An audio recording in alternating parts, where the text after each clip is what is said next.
Mm.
Mm.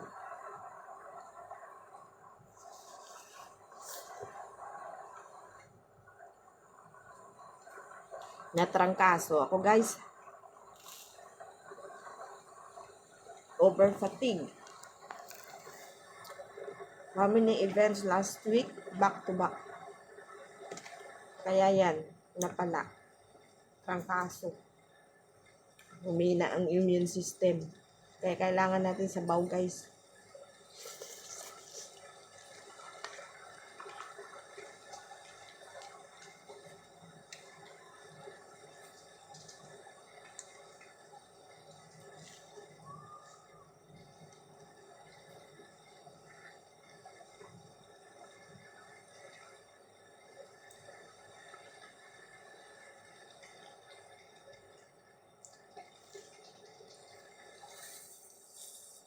Mm.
Namit niya siya pansit guys. So, this is Japanese noodles.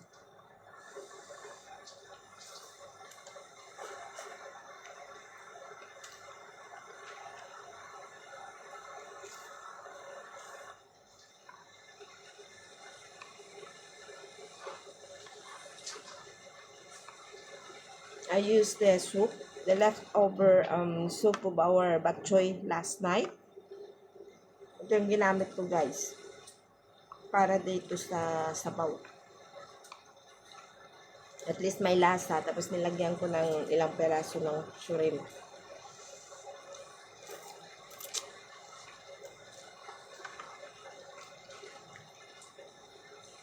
Tapos meron ako ditong itlog na may shell.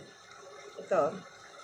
May shell to guys. Yung kinuha naming mga shell last time. Ito siya. Yan. Nilagay ko siya scrambled egg. Ang sarap. Yummy. Diba? Hindi ka na kailangan bumili ng ulam. Marunong ka lang.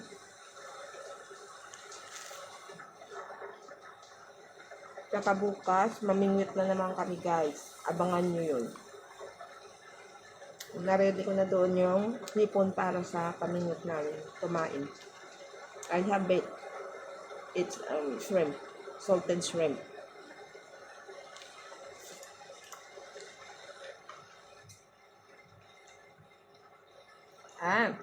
You know guys, why I put salt in our shrimp? Because the shrimp is very soft. If you will not put salt, na ano siya, pag nilagay mo sa hook, natatanggal. Madaling matanggal. Lalo na pag yung mga isda is maliliit, ang bilis nilang tanggalin sa hook. Pero pag nilagyan mo siya ng asin, tumitigas yung shrimp. Hindi nila madaling matanggal doon sa hook. Kaya yun, good idea guys. Maglagay kayo ng asin sa ano. Gawin nyo siyang salted shrimp.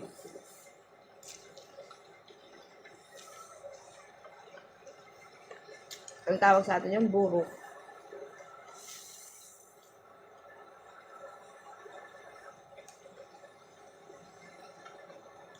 Na guys, so tapos magkaon. Pagkatapos kumain, inom ng gamot, tsaka magpahinga.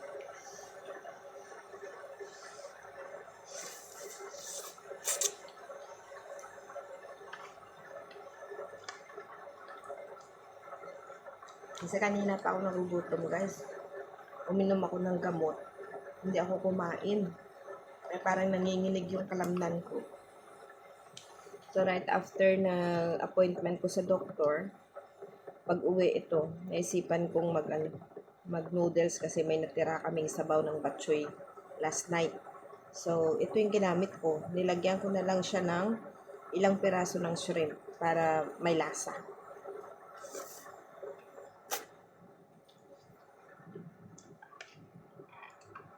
Actually guys, malasa naman siya. Alam nyo yung lapas batchoy, diyan sa may Hura, sa harapan ng police station, malapit sa Jollibee. Ang sarap guys, talagang as in, lapas batchoy siya. Ang sarap. Sarap ng batchoy nila. Ito yun.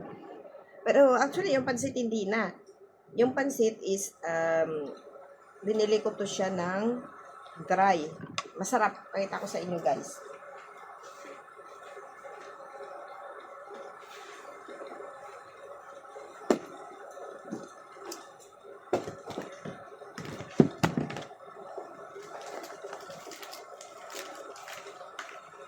Itong brand siya guys, oh. Ito yung pansit na ginamit ko guys. Ayan, kita nyo? Ganyan siya. Tapos, nakabukod siya guys. Kaya hindi siya mahirap yan no, nakatali. Nakabukod. Marami siya, yung isang balot. Ewan ko ilang peraso yung isang balot. Basta, ito yung pangalan niya. Tumo, ano yan? Yan. Masarap guys. Paborito ko to actually since nasa Hong Kong pa ako. Itong mga pansit ang binibili ko kasi masarap siya. Hindi siya maalat. Wala siyang lasa. Sumisipon ko guys. Sorry guys.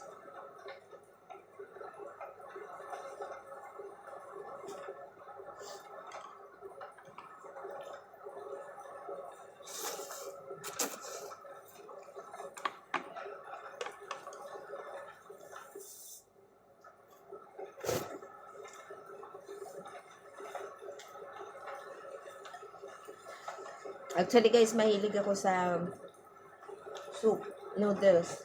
Gusto ko yun. Saka marunong ako mag-invento ng sarili kong sabaw. Alam mo yung masarap, simpleng sabaw lang. Kaya lang ito, hindi ako nakapaglagay ng gulay kasi wala kaming gulay, wala kaming stock. Nasira yung ref namin kaya hindi pwedeng mag-stock. Pag nagluto ka, bibili ka sa baba. Kalimutan kong dumaan kanina, galing sa clinic. Pag uwi, diretso na ako sa bahay kasi sobrang init sa labas, guys. 40 degrees, mahigit. Kaya sobrang init. Buti naka-e-bike. Ka-e-bike ako, guys.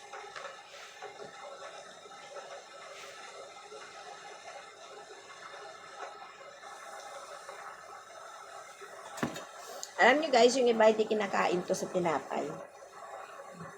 Ako, ito yung paborito ko. Yung parang tutong. Tapos lalagay ko yan sa toaster.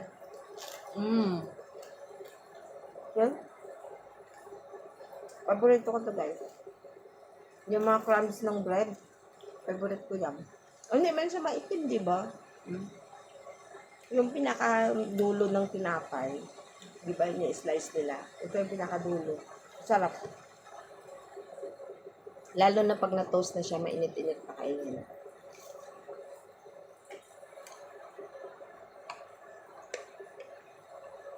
Bukas guys, abangan nyo, mag-fishing kami ha.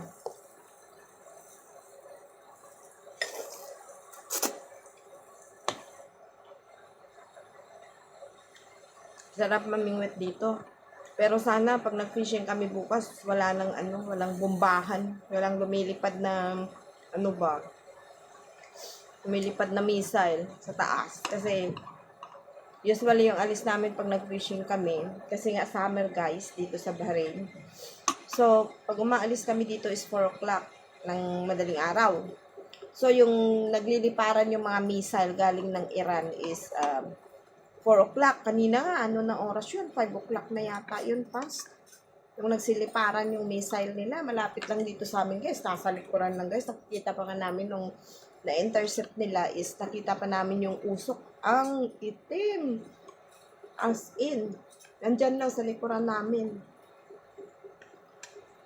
Actually, hindi naman nila tinitira yung mga residential building. Yun lang, pag accidentally, na matamaan yung, pag na-intercept nila, natamaan yung missile, at nahulugan ng debris yung mga building yun, may tendency na masusunog. Syempre, yun ang delikado.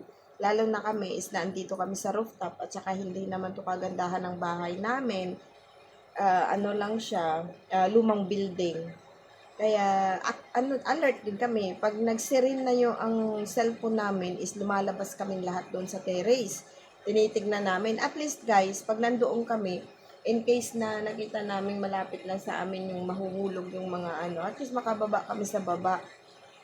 At least pag nasa baba na kami, hindi na kami, safe na kami doon kasi may, may harang na yung floor. Yan. Kaya yun. Pagka every time na mag-sere, nasa labas na kami. Hindi naman guys yung as in na nakakatakot siya. Pero magugulat ka sa pag pumutok kasi ang lakas guys, as in. Yung dibdib mo parang boom! Gumagano sa dibdib. Grabe. Ngayon ko lang naranasan. Bakit ganito balaka ako pag yung mga missile. Pero yung drone hindi ko pa nakikita. Kasi nung nag-umpisa yung gera dito is February 28. Tama-tama, February 12, umuwi ako ng Pinas ng bakasyon. So, 28 is nandoon ako sa Pinas, kaya hindi ko naranasan. Supposed to be na babalik ako is 1 month vacation lang, na-extend ako kasi nga nag-close yung airspace ng Bahrain. So, hirap guys. Pero pinilit ko pa rin bumalik kasi sa Pilipinas, wala naman tayong gagawin dyan, wala tayong trabaho, paano natin pakakainin ng ating pamilya. Alam mo yun guys. Wala. Talagang ang hirap ng buhay sa Pilipinas guys.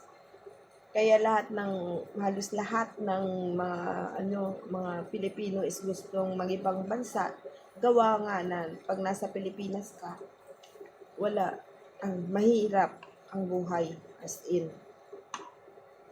Ngayon, nung bumalik na ako dito, ngayon ko lang naranasan. 1 month din yata. 1 month, 2 months. Yung nila dati, palugit na yung mag-ceasefire sila ba? 2 months. Na mula nung dumating ako, walang ingay, as in normal ang buhay ng tao. Alam mo yun? Tapos, itong last week lang, doon na naman nag-start na na naman yung Iran ng mga missile dito sa Bahrain. Okay lang guys. Tapang lang. Saka nandyan naman si Lord na mag-protect sa atin. Kaya kapag oras na natin is oras na natin guys. Mag-pray na lang tayo. na keep safe niya tayo. At least, nandiyan siya lagi sa atin.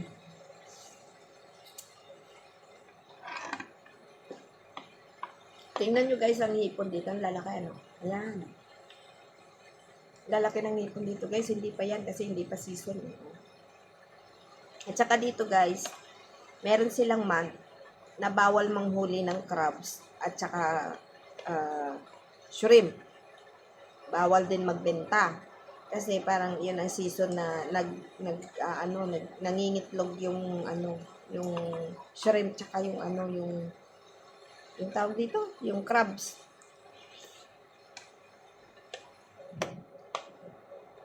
Sarap guys. Sana ako nandito kayo, patikin ko sa inyo to. Ang sarap asin. Tsaka pag gusto nyo gumawa ng soup guys, yung sa inyo lang, sarili nyo, maglaga kayo ng tubig. Kahit na walang karne, simple lang. Pakulo kayo ng tubig.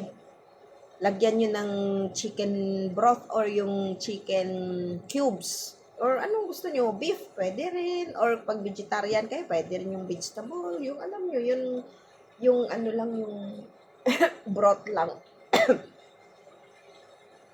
Lagyan nyo yun. Bali, yung isang litro, lagyan nyo siya ng isang ganun. Isang cubes. Timplahin nyo yan. Lagyan nyo na kung naglalagay kayo ng magic sarap. Kasi hindi naman yun guys masama eh. Yung maglagay ka ng betchin, tsaka magic sarap. Basta, wag lang sobra. Kasi nga sabi nila is, ang sobra is nakakasama ng katawan. Nakakasama din pag sobra. Tamang-tama lang. Yung may lasa lang. Tapos guys, lagyan nyo ng paminta. Konting pala guys, asin. Tapos, konting asukal, yung pambalansin ng lasa. Kasi pag naggawa kayo ng sabaw, kailangan may konting asukal. Pansinin nyo guys, lasahan nyo yung sabaw na walang sugar na konti lang. Huwag madami, syempre. Yung sabaw na may konting asukal kaysa doon sa sabaw na plain na walang asukal, asin lang, tsaka betchin. Iba ang lasa guys. Kaya ako pag nagluluto ako na lalo na sabaw, naglalagay ako ng konting asukal para pambalansin ng lasa. Kaya niyo ha, cook ako ha, hindi ako. Pero yan, ito, masarap. Subukan niyo minsan.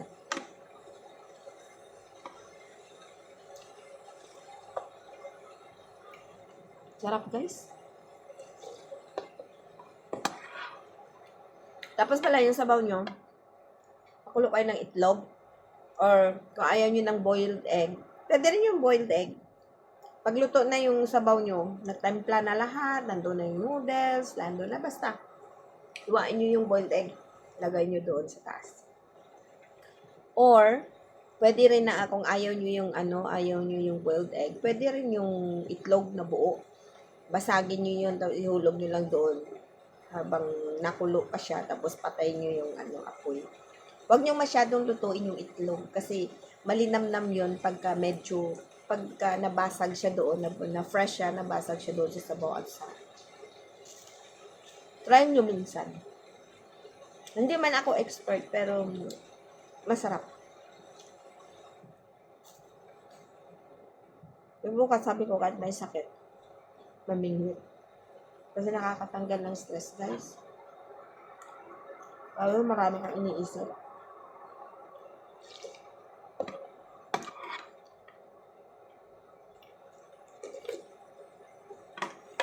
Normal lang sa atin yung problema. Lalagpasan yan lahat ng problema. Diba guys? In Jesus' name.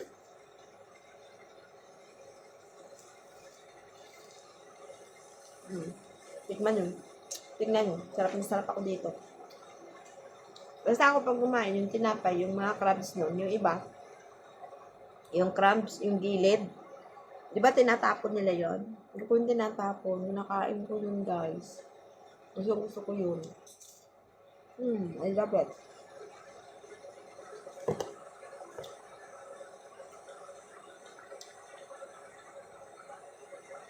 Tapos pagka gusto nyo, yung sabaw nyo, yung Thailand na, yung Chinese, gano'n. Maglalagay sila ng, ng chili sauce. Nagaya nito, guys, oh. Pagla ko sa inyo. Lalagay sila nito sa sabaw. Kahit na anong chili sauce. Lalagay nila yan. Pag gusto mo maanghang. Ako kasi, inuubo ako, kaya konti lang. Naglagay lang ako ng paminta, black pepper na powder.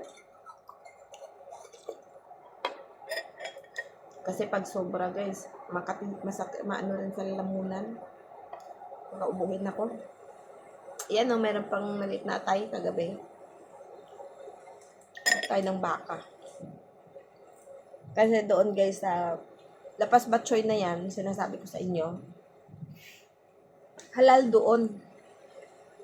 Kumbaga is halal, walang baboy. Kaya may mga Muslim din na ibang lahi na kumakain doon. Sarap.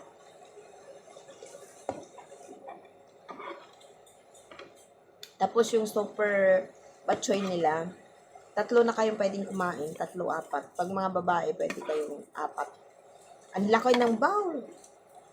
Malaki ang bowl nila, guys. Usually, pag kumain kami doon, kumukuha na order na talaga kami ng malaki kasi hindi namin maubos, inuwi namin. Hindi na ako nagluluto kinabukasan. Diba? 3.2 lang, guys. Tapos, ang daming karne. Grabe. Sa isip-isip ko nga, sabi ko, paano kaya sila kumikita nito? Sa karne pa lang, ang dami. Tapos, ang mahal pa kaya ng beef.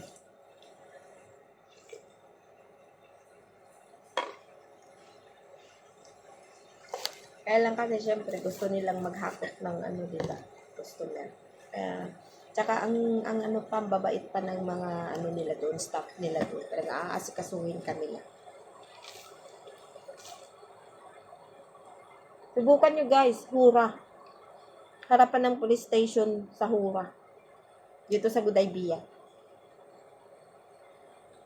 Pumunta kayo doon minsan. Basta katabi lang ng Jollibee. Yung Jollibee naman kasi sa roundabout. Siya lagpas lang konti. Harapan siya mismo ng police station.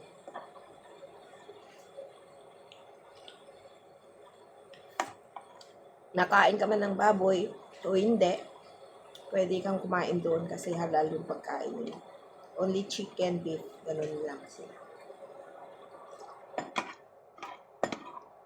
No pork sila, kaya yung batchoy nila is hindi baboy. Yung batchoy nila is beef. Sarap. So, sige guys, hanggang dito na lang. Abangan nyo bukas. Mag-fishing kami, okay? Thank you for watching. Bye!